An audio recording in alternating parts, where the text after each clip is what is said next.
பராசரன் ஜோதிட மணிமண்டலத்தில் பயணிக்கும் அனைத்து நாள் உள்ளங்களுக்கும் திண்டுக்கல் ஹரிஹரன் சர்மாவின் பணிவான வணக்கம். ஒரு ஒரு அற்புதமான ஒரு கேள்வி. ஏன்னா எந்த நட்சத்திரத்தை விடையுமே மிகவும் மகத்துவமிக்க நட்சத்திரம் எடுத்துக்கிட்டால் திருவாதிரை, சுவாதி, அப்புறம் சதயம், இந்த 3 நட்சத்திரங்களை சொல்லலாம். அதிலே மிகவும் மகத்துவம் வாய்ந்துன்னு எடுத்துக்கிட்டால் திருவாதிரைக்கு எடுத்துக்கலாம், சுவாதியும் எடுத்துக்கலாம். சதயம் ஒன்றும் குறைவான நட்சத்திரங்கள் அல்ல. திருவாதிரை எம்பெருமான் சிவனின் நட்சத்திரம், கர்மவினைகளை தீர்க்கக்கூடியவன். சுவாதி என்பது நரசிம்மருடைய அவதார திருநாள் நட்சத்திரங்கள். சதயம் என்பது மாமன்னன் ராஜராஜ சோழனின் பிறந்த நட்சத்திரம். இது 3மே மகத்துவமிக்க நட்சத்திரம். இதில் எதுவுமே சோடை போனதல்ல. ஆனால் அதிலும் சில சிறப்புகள் இருக்கின்றன. அதைத்தான் நாம் இங்கு பார்க்க வேண்டும். நமது ஜோதிட கலைஞானி பரமத்திரு சந்திரன் மிகவும் அற்புதமான ஒரு கேள்வியைத்தான் கேட்டிருக்கிறார் என்று சொன்னால் அவை மிகை ஆகாது. இந்த திருவாதிரை நட்சத்திரம், முதல்ல இந்த நட்சத்திரத்தின் குணங்களை பற்றி நாம் சற்று ஆராய வேண்டும். அந்த வகையில் நாம் பார்க்கும் பொழுது முதல்ல குணங்களை ஆராயணும். அதுக்கப்புறம் நட்சத்திரம் இருக்கும் ராசியின் தன்மைகளை அறியணும். அப்புறம் நட்சத்திரத்துக்கு அதிபதிகளின் காரகத்துவங்களை நாம் உணரணும். இந்த திருவாதிரை நட்சத்திரத்துக்கு அதிபதி ஆகிய ராகு எதற்கெல்லாம் காரகத்துவம் வகிக்கிறார் என்று சொல்லப்போனால், வாய், உதடு, காது, இஸ்லாமிய சமுதாயம், கோபுரம், நீள்வட்டம், அகலமான வீதி, வட்ட வடிவம், தகப்பன் வழி பாட்டன், தந்தையின் தந்தை, தலை, நிழல், மாயை, குடை, பாம்பின் தலை, களவு, மோடிவித்தை, கடத்தல் தொழில், வஞ்சகம், சூது, வேஷம், உலர்ந்த மரங்கள், உலர்ந்த தோல், பிளாஸ்டிக், ரசாயனம், மருந்து, குடல், மலக்குடல், வித்தை, கொட்டை, இருட்டு, சக்கரம், விளையாட்டு மைதானம், மொட்டை மாடி, மரக்கிளை, ரப்பர், சேமிப்பு கிடங்கு, காப்பி கொட்டை, விதவை, லஞ்சம், விபத்து, வாய் அகன்ற பாத்திரம், பெரிய பாத்திரம் சொல்கிறது, முள்மரம், இவை அனைத்திற்குமே காரகத்துவம் வைக்கக்கூடியவர் ராகு பகவான். இந்த ராகு பகவானின் நட்சத்திரங்களில் முதன்மையாக வருவது காலபுருஷனுக்கு 3ஆம் இடம் என்று சொல்லக்கூடிய மிதுனத்தில் திருவாதுரை. தொண்டை, புஜங்கள், தோள்பட்டை, இவற்றிற்கு காரகத்துவம் திருவாதிரை நட்சத்திரம். இது போன்ற நோய்களை எல்லாம் அது கொடுக்கும் என்று சொன்னப்போனால் இந்த திருவாதிரை நட்சத்திரம் தொண்டையில் அழுகை செய்யும் நச்சு பொருட்கள், காச நோய், வறட்டு இருமல், தொண்டை சுழற்சி நோய், காது தொந்தரவு, காது சீல்விடுதல், ஈஸ்னோஃபோலியா என்று சொல்லிக்க மூச்சு நுரையீரல் சம்பந்தப்பட்ட விஷயங்கள். அப்போ இதெல்லாம் ஒருவனுக்கு இருக்குன்னு சொன்னால் அவன் திருவாதிரை நட்சத்திரத்தன்று சிவபெருமானுக்கு வழிபாடு செய்வது மிகவும் சாலச் சிறந்தது. ஏன்னா அது 3மே காற்று ராசியில் இருக்கிறது. சர்ப்பம் என்றாலே காற்றை சுவாசிக்கும் தன்மை உடையது. அந்த வகையில் பார்க்கும் பொழுது திருவாதிரை நட்சத்திரத்திற்கு இன்னொரு மகத்துவமான ஒரு குணம் உண்டு. அது என்னவென்று கேட்டால், பர்த் யோகில மகேந்திரம் நாம யோகத்தில் சார்ந்தது. அதுக்கு யோகியே திருவாதிரை தான். இப்போ அதில் அப்படி என்ன விசேஷம் எடுத்துக்கிட்டிங்கன்னா, ராகுவுக்கு 3 விதமான நாமயோகங்களுக்கு திருவாதிரை யோகியாக வருகிறார். ஒன்று திருதி நாம் யோகம், 2 விஷ்கம்பம் நாம் யோகம், 3 மகேந்திரம் நாம யோகம். இதில் இந்த திருதி நாம யோகம், விஷ்கம்பம் நாம யோகத்துக்கு சுவாதி, சதயம் வரும். அவை ஒன்று அசுப நாம யோகங்களாக செல்கின்றது. ஆனால் அதே சமயம் மகேந்திரம் நாம யோகம் மிகவும் ஒரு உத்தமமான நாம யோகமாக கருதப்படுகிறது. அப்போ இந்த தன்மைகளை கொண்ட அந்த ராகு பகவான் மகேந்திரம் நாமயோகத்தில் ஒருவர் பிறந்திருக்கிறார் என்றால் அது திருவாதிரை சம்பந்தப்பட்ட விஷயம் தானே. எல்லோருக்கும் நன்மை செய்பவன், சகலத்தையும் அறியும் ஞானி, தனவந்தன், இந்த தன்மைகளுக்கெல்லாம் அந்த திருவாதிரை நட்சத்திரம் தான் காரணம். அது மகேந்திரன் நாமயோகத்தில் பிறந்தவர்களுக்கு சொல்லணும் நான் வந்து.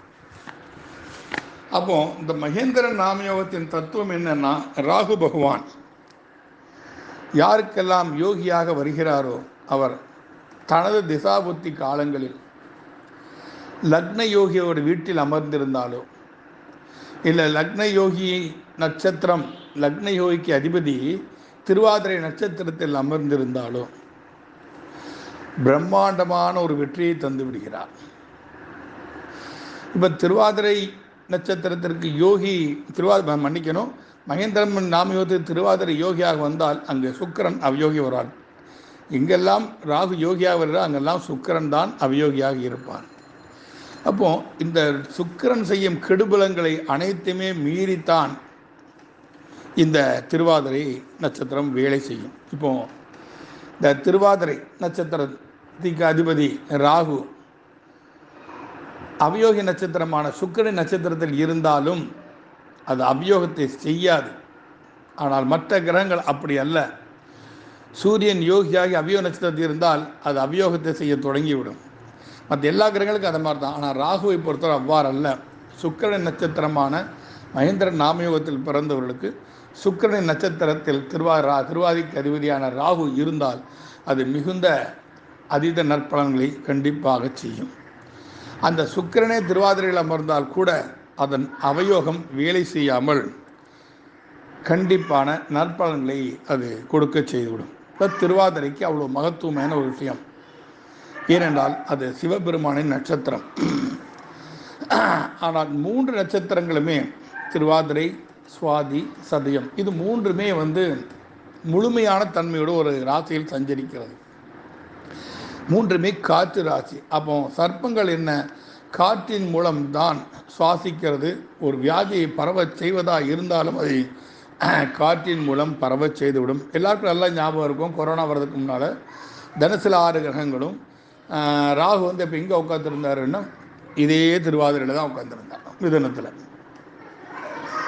அப்போ அந்த விஷக்காற்றுகளை பரவச் செய்தார். இது யார் யாருக்கு எப்பொழுது என்ன செய்ய வேண்டும் என்பதை உணர்த்தக்கூடியவன் இந்த திருவாதிரை நட்சத்திரத்துக்கு அதிபதி.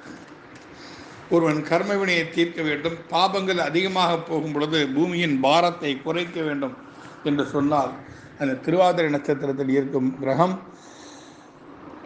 அதை கண்டிப்பாக செய்துவிடும். திருவாதிரைக்கு தனிப்பட்ட ஒரு மகத்துவம் உண்டு. சிவனை யார் வழிபடுகிறார்களோ அவர்களுக்கு ராகு மிகவும் அற்புத நற்பலன்களை தருவார். ஞாயிற்றுக்கிழமை என்று 6:30 மணிக்கு மேல் ராகுவின் தன்மை செயல்பட ஆரம்பிக்கும். ஒவ்வொரு வாரமும் ஞாயிற்றுக்கிழமை 6:30 மணிக்கு மேல். ஏன்னா அவங்களாம் ராத்திரி பீடிக்காயின்னு உண்டு. கேதுவுக்கு செவ்வாய்க்கிழமை சாயந்தரம் 6:30 மணிக்கு மேலே கேதுவின் தன்மை ஆரம்பமாகும். இப்போ அதனால தான் ஞாயிற்றுக்கிழமை பிரதோஷம், இப்போ நித்திய பிரதோஷம்னு இருக்குது, 4 to 6 ராகு காலம். ஞாயிற்றுக்கிழமை 4 to 6 ராகு காலம். அந்த ராகு கால நேரத்தில் அது ஒரு பிரதோஷ வேலை, நித்திய பிரதோஷம்னு சொல்கிறது காலகட்டங்கள் அது. அந்த பிரதோஷ வேளையில் ராகு கேதுக்களுக்கு பூஜைகள் செய்தால் எப்பேற்பட்ட உங்களுக்கு தோஷங்கள் இருந்தாலும் அந்த தோஷங்கள் எல்லாமே நீங்கி அவை நற்பலன்களை கொடுக்க ஆரம்பித்திடும். 2 நாகங்கள் சேர்ந்திருக்கும் இடத்தில் மஞ்சள் கரைத்த நீளாய் அவருக்கு அபிஷேகம் செய்ய வேண்டும். இதை செய்வது ஒரு உத்தம பலனை கண்டிப்பாக இந்த ராகு பகவான் திருவாதிரைக்காரர்களுக்கு செய்து விடுவது அதனோட சாத்தியமாக கருதப்படுகிறது. அவ்வளோ மகத்துவம் மிக்கது தான் இந்த ராகுவின் ஒருத்தன். நான் ஒரு பதிவில் போட்டிருந்தேன், லக்ஷ்மி கொடுத்த பதிவுக்கு ராகுவோட காயத்ரி மந்திரம், கேதுவோட காயத்ரி மந்திரம்லாம் நான் கொடுத்துருக்கிறேன். அதை பாராயணம் செய்வதும் அதீத நற்பலன்களை கண்டிப்பாக அந்த ராகு பகவான் கொடுத்து விடுவார். சொல்லப்போனால் வேத ரீதியாக அதிதேவதை பிரத்யதி தேவதைன்னு நம்ம சொல்கிறோம். ஆனால் ராகுவுக்கு பிரீதி செய்யணும்னா பத்ரகாளி வழிபாடு செய்வது மிகவும் ஒரு அற்புத நற்பலன்களை கொடுக்கும். கருங்கல் கருமை நிறம், கருங்கல், இவை எல்லாமே ராகுவின் தன்மை கொண்டது. வீட்டில் எல்லாம் இப்போ வந்து கிச்சன்லாம் கருங்கல் போட்டிருப்பாங்க, அவை எல்லாமே ராகுவின் தன்மை கொண்டது தான். மந்தார மலரால் தான் ராகுவுக்கு நாம் பூஜைகள் செய்ய வேண்டும். உளுந்து, கருப்பு உளுந்து ராகுவின் தன்மை கொண்டது. அதற்கு வாகனம் ஆடு அதற்குண்டான வாகனம். கருப்பு நிற ஆடையை நீங்கள் ஐயப்பன் கோயில் செல்வதாக இருந்தாலும் சரி, பழனி கோயில் செல்வதாக இருந்தாலும் சரி, நீங்கள் தானமாக கொடுத்தால் அந்த ராகுவின் தன்மை சற்று இது எல்லாத்தையும் குறையும். இதெல்லாம் திருவாதிரை நட்சத்திரத்துக்கு காரணம் என்ன? மகேந்திரம் நாமயோகத்தில் அது மிகவும் ஒரு அற்புதமான ஒரு நாமயோகம் என்று நாம் இதை சொல்லலாம். மற்ற யோகங்கள் கூட அசுப நாம யோகங்களாகும், திருதி விஷ்கம்பமும். ஆனால் மகேந்திரம் அவ்வாறல்ல, ஒரு மகத்துவமிக்க யோகத்தை தரக்கூடியவன். ஒருவன் திருவாதிரையில் மகேந்திரம் நாமயோகத்தில்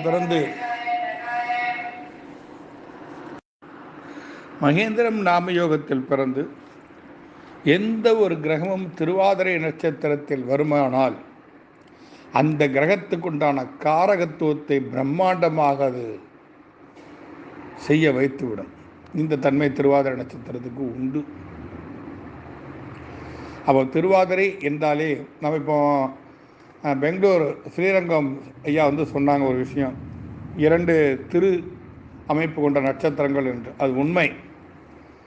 உலகை ஆட்டி வைக்கும் 2 ராஜாக்கள், ஒருவர் திருவாதிரை நடராஜர், இன்னொன்று திருவோணம் ரெங்கராஜர். இந்த 2 ராஜாக்கள் தான் அந்த உலகத்தையே ஆட்டி படைச்சிட்டு இருக்கிறாங்க. நம்ம அந்த மாதிரி திருவாதிரை நட்சத்திரம் யாருக்கு யோகியாக வருகிறதோ அவர்கள் சிவபெருமானை வழிபாடு செய்தால், அதாவது மகேந்திரம் நாமயோகத்தில் பிறந்தவர்களுக்கு திருவாதிரை யோகியாக வரும். அவர்கள் சிவபெருமான் வழிபாடு செய்வது மிகவும் சாலச் சிறந்தது. காற்று என்றால் உச்சாடனம். நம்ம வாயிலிருந்து வரக்கூடிய வார்த்தைகள்லாம் காற்றின் மூலமாகத்தான் பிறருடைய செவிகளுக்கு சென்று அடைகிறது. அதை ராகு கச்சிதமாக செய்து முடிக்கக்கூடிய விஷயம் அது, பிரம்மாண்டப்படுத்தி. அந்த திருவாதிரை நட்சத்திரத்தில் மகேந்திர நாமயோகத்தில் ஒருவர் பிறந்திருந்தால், அந்த திருவாதிரை நட்சத்திரத்தில் எந்த கிரகம் வந்தாலும் சரி, அல்லது கூட திசா புத்தியோ அந்தர்புத்தியோ நடந்து கொண்டு இருந்தாலும் சரி, அது அற்புத நற்பலன்களை கிடைக்கும். இந்த எல்லா யோகங்களுக்கும் இந்த மாதிரி கிடையாது. இது ராகுவிற்கு மட்டுமே உரிய ஒரு மகத்தான ஒரு தன்மை என்று கூட நாம் இதை சொல்லலாம். ராகுவை பற்றி எவ்வளவு வேண்டுமானாலும் பேசிக்கொண்டே போகலாம். முப்பாட்டன், இது மன்னிக்கணும், பாட்டன், தந்தையின் தந்தை. நான் இந்த தந்தை வழி கர்மா என்று நான் சொல்லும் பொழுது நான் ஒருவருக்கு எல்லாத்துக்குமே சொல்லுதான், தந்தை ஸ்தானம் என்பது காலப்பிரதனுக்கு 9ஆம் இடமாகிய தனுசு. அதற்கு கர்மஸ்தானம் என்று எடுத்துக்கொண்டால் அது மீனம், மன்னிக்கிறோம், கன்னி. அதற்கு தர்மஸ்தானம், அதுக்கு 10ஆம் இடம் கர்மஸ்தானம்னு எடுத்துக்கிட்டிங்கன்னா அது மிதுனம் வரும். அந்த மிதுனத்தில் தான் இந்த திருவாதிரை மத்தியில் இருக்கிறது. ஆகையால் அவர் தந்தையின் தந்தைக்கு பாட்டன் காரகன் என்று நாம் கொள்ளப்போனால் அவருடைய பூர்வீக கர்மாக்களை எடுத்து கூறுவதும் இந்த திருவாதிரை நட்சத்திரம்தான். அப்பேற்பட்ட இந்த திருவாதிரை நட்சத்திரத்தில் பிறந்தவர்கள் சற்று பிடிவாதக்காரர்கள். சொன்னதையே சொல்லுவாங்க. அதுக்கு மேலே பேசினா அவ்வளோதான், நான் அப்படித்தான், உங்களால் ஆனதை பாருங்கள், நான் இப்படித்தான், நான் மாற மாட்டேன், யாருக்காகவும் நான் மாற்றிக்க மாட்டேன். ஏன் மனதில் பாட்டு தான், அது தப்பாக ரைட்டானா நான் யோசிக்கிறது கிடையாது, நான் செய்யணும்னு நினச்சிட்டே செய்வேன், அவ்வளோதான். அதே சமயத்தில் தாழ்ந்து போகவும் செய்வார்கள். சரி சொல்கிறியா, சொல்லிட்டு போ, உனக்கு உரிமை இருக்குது, சொல்கிறேன், அவ்வளோதானே, என்ன தானே சொன்னேன், சொல்லிட்டு போமா. யாராவது சொன்னாங்க என்னப்பா இப்படி பற்றி பேசி போகலாம், பேசிட்டு போட்டுமே, என்ன வேண்டி கிடக்குது, அமைதியாக நம்ம பாட்டி இருப்போம். அதையும் செய்யக்கூடிய தன்மையும் இந்த திருவாதிரை நட்சத்திரத்தில் உண்டு. ஆக இந்த திருவாதிரை நட்சத்திரம் இருப்பதிலேயே சற்று உயர்ந்த நட்சத்திரமாக நாம் எடுத்து கொள்ளலாம். அதற்கு ஒரு நல்ல தன்மையும் உண்டு. அந்த திருவாதிரை நட்சத்திரத்தில் ஒருவனுக்கு ராகு யோகியாக பிறந்து அந்த திருவாதிரை நட்சத்திரத்தில் வரக்கூடிய கிரகங்கள் அனைத்துமே, இது லக்னம் விழுந்து விட்டால், மகேந்திரம் நாமயோகத்தில் ஒருவர் பிறந்து திருவாதிரை நட்சத்திரத்தில் லக்னம் விழுந்து விட்டால் அவனை யாராலையும் அசைச்சிக்க முடியாது, கேட்கவே வேண்டாம். சந்திரன் இருந்தாலும் சரிதான், கேட்கவே வேண்டாம் இவர்களை. எல்லாமே அவர்களுக்கு தானாக அமையும். எதையுமே ஒரு தேடி செல்ல வேண்டிய அவசியங்களே இல்லை. இவரை தேடி எல்லா யோகங்களும் வரும். அவருடைய மகத்துவமான நட்சத்திரங்கள் ஒன்றுதான் திருவாதிரை. மீண்டும் அடுத்தது சுவாதியில் சந்திப்போம்.